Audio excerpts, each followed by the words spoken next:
Our next witness is John Malcolm. He is the director of Heritage's Edwin Meese Center for Legal and Judicial Studies, and he is also the Ed Gilbertson and Sherry Lindbergh Gilbertson Senior Legal Fellow.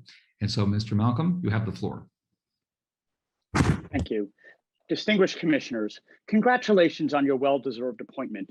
I hope you won't take it personally when I say this undertaking risks feeding the misperception that Supreme Court justices are just partisans in robes and that it's okay to manipulate the judiciary, hoping it will produce decisions that fulfill a particular political agenda.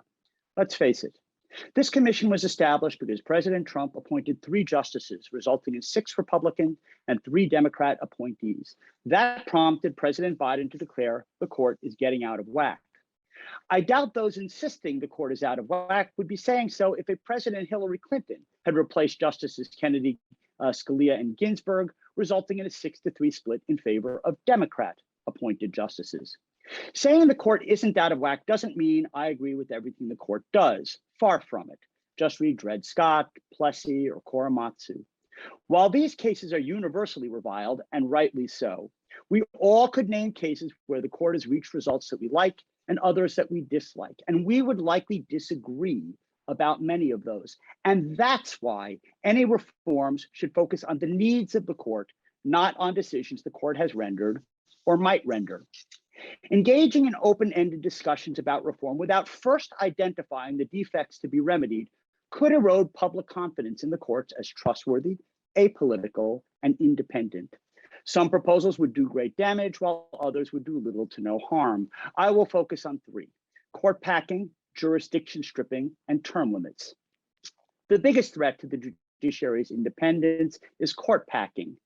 Displeased with some recent opinions, court packing proponents want to replace the current court with a larger, more reliably liberal body that will be more likely to issue rulings they like. Disagreement with this or that decision is the most dangerous reason to manipulate the court. I'm sure, for example, that all of you would have objected had the Senate succumbed to the demand to impeach Earl Warren after that court issued several decisions that rankled many conservatives. Significantly, those who claim the court is out of whack haven't explained how. Does it mean an imbalance between justices appointed by different parties? If so, there have been times when the imbalance was far greater. All 9 justices who served from 1945 to 1955 had been appointed by Presidents Roosevelt and Truman, yet the Eisenhower administration didn't threaten to pack the court. From October 1991 until August 1993, there were 8 Republican appointees and only 1 Democrat appointee, yet the Clinton administration didn't threaten to pack the court. And any attempt to pack the court would undoubtedly be met with tit-for-tat retaliation the next time Republicans control the White House and Congress, which is exactly what happened with ending the filibuster for judicial nominations. Regarding jurisdiction stripping, legal scholars have long debated whether the Constitution gives Congress the authority to decide what cases the court can consider. Thankfully, we have not had to resolve this issue, at least not yet. The threat of jurisdiction stripping has a lamentable history. During the Warren Court, there were attempts to strip the court of jurisdiction to decide cases involving racial desegregation, religious freedom, reapportionment, and the rights of political subversives and criminal defendants. While some might favor stripping the court of jurisdiction to consider a case challenging Roe versus Wade, others might favor stripping the court of jurisdiction to consider the constitutionality of a pro-life statute that effectively overturns Roe.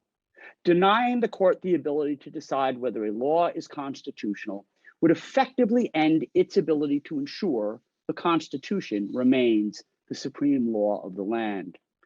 Term limits for justices are less objectionable. It would likely require a constitutional amendment, would apply to future justices, regardless of who is president, and would require broad bipartisan acceptance.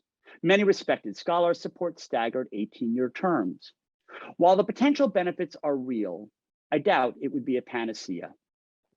18 years is still a long time, and tying the court's membership to the results of each presidential election might actually ramp up partisan rhetoric and lead to even more contentious confirmation hearings. In conclusion, the Supreme Court shouldn't be treated like a political football. There have been times when the court's credibility has proven to be invaluable.